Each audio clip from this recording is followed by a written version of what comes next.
Continuamos juntos a falar sobre a plena e poderosa salvação. Continuamos juntos a lançar fundamentos.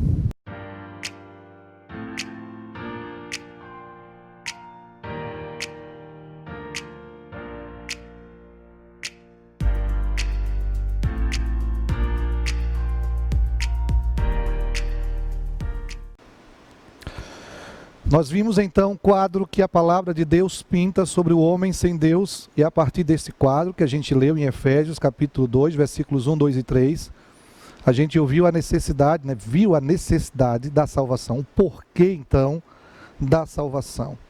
E agora, como sair desse estado? Chegamos à conclusão que o homem de si mesmo, ele não tem capacidade por nada que ele faça ou deixe de fazer, de obter a sua própria salvação. Então, a salvação, ela é uma ação de Deus na direção do homem. Se não houvesse esta ação de Deus na direção do homem, seria impossível ser salvo. Nós só somos salvos porque Deus decidiu agir em nosso favor. Porque Deus decidiu vir então em nossa direção para nos tirar desse estado. Como é que então ele fez isso? Então vou ler para vocês alguns textos bastante conhecidos em relação a esta questão que envolve a salvação. Primeiro, talvez o mais conhecido de todos eles. João no capítulo 3, no versículo 16, que diz: Deus amou o mundo de tal maneira que deu o seu Filho unigênito. Então, pensar em salvação é pensar em um ato de amor de Deus. Estamos falando de um amor que está em operação, um amor que se evidencia, um amor que é prático, um amor que é visível, um amor que é palpável. Deus não somente diz que ama o homem, Ele prova o seu amor para conosco, pelo fato de Cristo ter morrido por nós, quando nós ainda éramos pecadores. E o texto diz, porque Deus amou o mundo de tal maneira, então Ele enviou o seu Filho, Ele deu o seu Filho. E olha que a descrição do amor aqui, não encontra nem adjetivos humanos para dimensioná-lo. O que é dito aqui é que Ele nos ama de tal maneira. Então imagina algo enorme, grande. O amor de Deus é maior do que isso.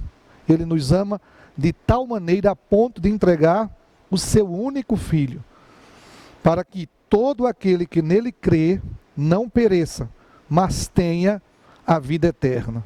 Para que Ele deu o seu Filho, para que morresse por nós. Porque Deus sabe que se isso não acontecesse, nós estávamos de fato fadados a perecer, a morte eterna, a condenação eterna. Então Ele agiu para que esta morte eterna fosse modificada, entregando o seu próprio Filho para morrer em nosso lugar. E o que é que o texto diz aqui, em relação àquele que é salvo? Diz, a todo aquele que nele creu, para todo aquele que nele crê, este não pereça, mas tenha então a vida eterna. Qual o desejo de Deus? Vida eterna. Deus quer a morte eterna do homem? Não. Mas o que é que Ele fez então para que da morte o homem passasse para a vida? Ele entregou o seu próprio Filho para que o seu Filho, morrendo no lugar do homem, pagasse o preço da condenação. Nós estudamos em outras lições anteriores sobre a obra de Cristo. Vale a pena depois, se você não viu, voltar e olhar sobre as obras de Cristo. Você vai entender nos detalhes aquilo que Jesus Cristo, então, Ele fez por nós. Mas aqui cabe salientar, enfatizar o fato de Ele ter se colocado em nosso lugar, de ter morrido em nosso lugar, uma morte substitutiva. Uma morte, então, que recebeu a condenação que seria a nossa, para que um preço fosse pago, a fim de que saíssemos da morte eterna para a vida eterna. Então é uma ação do amor de Deus. Olha que a gente leu, falando do retrato do homem sem Deus, que está então em Efésios capítulo 1, no versículos 1, 2 e 3.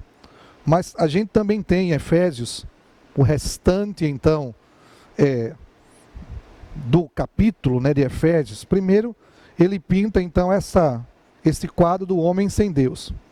Mas depois disso então, ele vem dizendo assim, no versículo 4, mas Deus, sendo rico em misericórdia, veja, está lá o quadro de um homem condenado, acabado, destruído, corrompido pelo pecado, vivendo segundo a sua própria carne, influenciado pelo diabo e sem ter condições nenhuma de sair desse estado. Mas, aí tem um mais, a história não termina aí. Mas Deus, aí o movimento é como? De Deus para o homem. Nunca é primeiro do homem para Deus, sempre de Deus para o homem.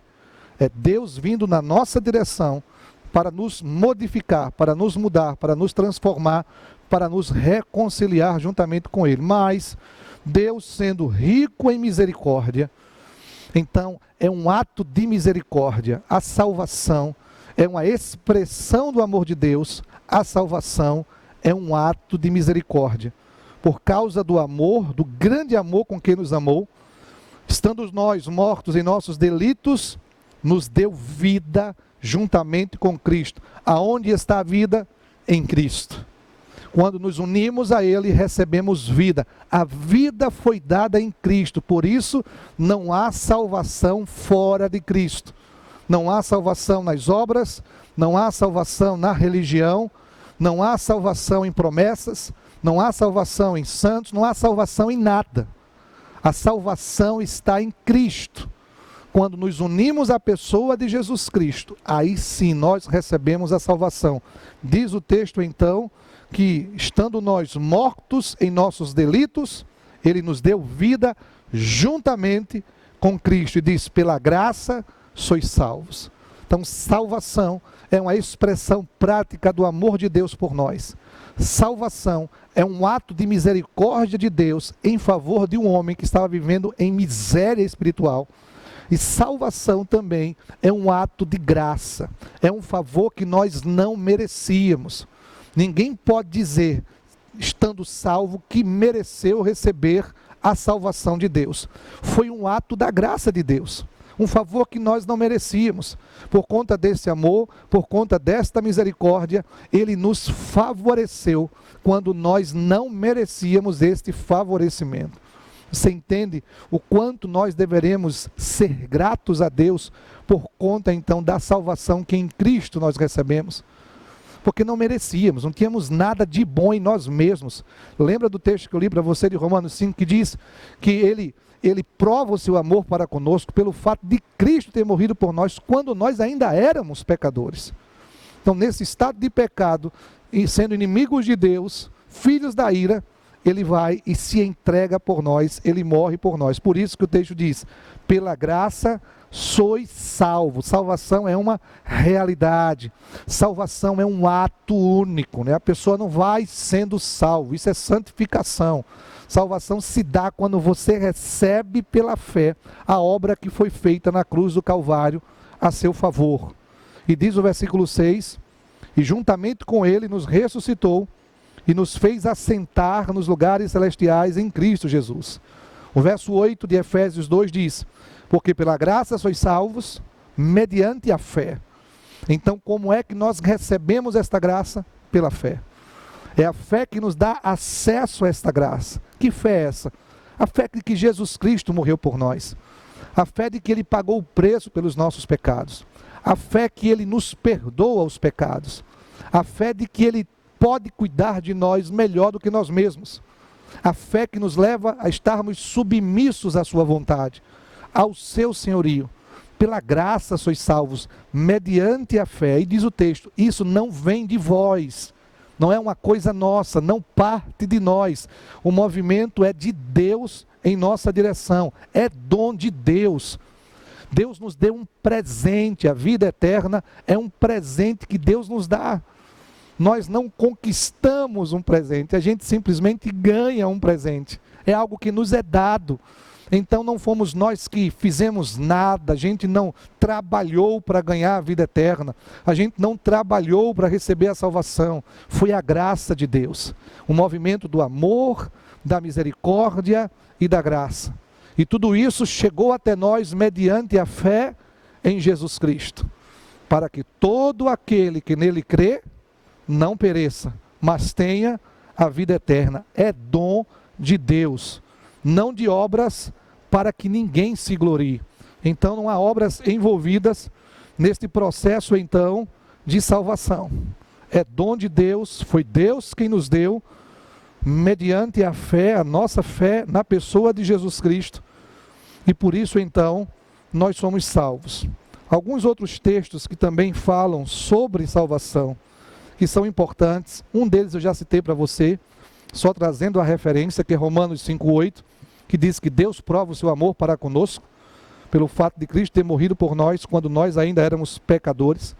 Um outro texto importante, João capítulo 1, no versículo 12, 13 e 14, que diz: mas a todos quantos o receberam, receberam quem? Jesus.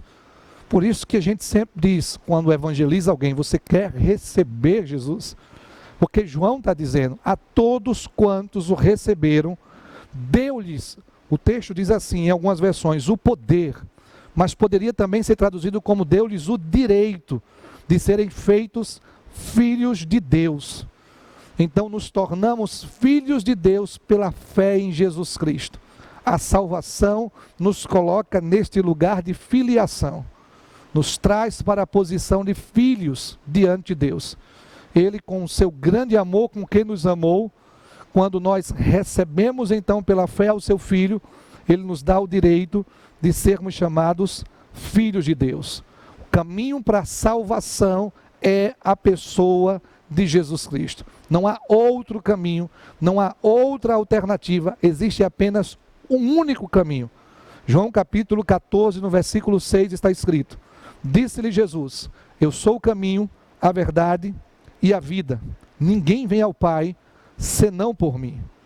1 Timóteo capítulo 2, no versículo 5 diz: porque há um só Deus e um só mediador entre Deus e os homens, Jesus Cristo, homem. Então só existe um mediador, alguém que se coloca entre o homem e Deus, que é a pessoa de Jesus Cristo. Por isso é que nós afirmamos que não há em nenhum outro salvação, não há nenhum outro nome dado entre os homens pelo qual importa que sejamos salvos, somente no nome do Senhor Jesus Cristo. 1 João capítulo 2, no versículo 2 diz assim: ele é a propiciação, ou seja, ele foi aquele que pagou pelos nossos pecados, e não somente pelos nossos, mas também pelos de todo mundo. Então, o pecado de todos foi pago porque ele recebeu sobre si a nossa condenação. Depois você pode ler em Isaías capítulo 53, os versículos 4 e 6, que fala exatamente que ele tomou sobre si as nossas enfermidades, as nossas dores, que ele foi ferido pelas nossas transgressões, que o castigo que nos traz a paz estava sobre ele, e pelas suas pisaduras então, nós fomos sarados. A salvação é o maior de todos os presentes que Deus pode nos dar. Deus pode nos abençoar com muitas coisas, mas a maior de todas é a salvação. Porque sem a salvação, nenhuma das demais nós teríamos. A salvação, então, é algo que nos abre a porta para entrarmos no reino, para fazermos parte da família de Deus, para sermos agora um com Jesus, para recebermos uma herança que é eterna. Então a salvação, este dom gratuito de Deus, certamente é o maior presente de todos que a gente possa vir imaginar. Apocalipse capítulo 1, no versículo 5 diz: e da parte de Jesus Cristo, que é a fiel testemunha, o primogênito dentre os mortos, o príncipe dos reis da terra, e diz: aquele que nos amou e em seu sangue nos lavou dos nossos pecados, nos comprou com o seu sangue e nos constituiu reino e sacerdotes. Fomos comprados, não tínhamos como comprar a nossa salvação. Jesus Cristo pagou o preço por nossa salvação, derramando o seu sangue naquela cruz do Calvário. Então o preço para que você fosse salvo foi alto. Para você não custou nada, para Jesus custou tudo. Para nós não custou nada, mas para Jesus custou a sua própria vida, um sangue derramado. Então há um alto preço que foi pago por conta então da nossa salvação. Como é que você então recebe este presente? Há um presente que é dado, mas você pode simplesmente rejeitar um presente. Você não é obrigado a receber um presente. Então ninguém é obrigado a receber a salvação. Deus abriu o caminho e nos apontou o caminho da salvação, mas Ele não nos obriga a caminhar nesse caminho. Somos nós quem decidimos, somos nós quem declaramos se queremos ou não a salvação. Romanos no capítulo 10, nos versículos 9 e 10 diz assim: se com a tua boca confessares ao Senhor Jesus, e em teu coração creres que Deus o ressuscitou dentre os mortos, serás salvo. Ponto. Está dizendo aqui como é que você recebe o presente. Você confessa com a sua boca e você crê com o seu coração. É o que está escrito na palavra de Deus: serás salvo. Não diz para você fazer mais absolutamente nada. Se com a sua boca você confessar a Jesus e em seu coração você crê, você será salvo. Então é um ato único. É aquele ato que acontece em determinado dia, em uma determinada hora. Não é uma coisa, a salvação em Cristo não é um processo.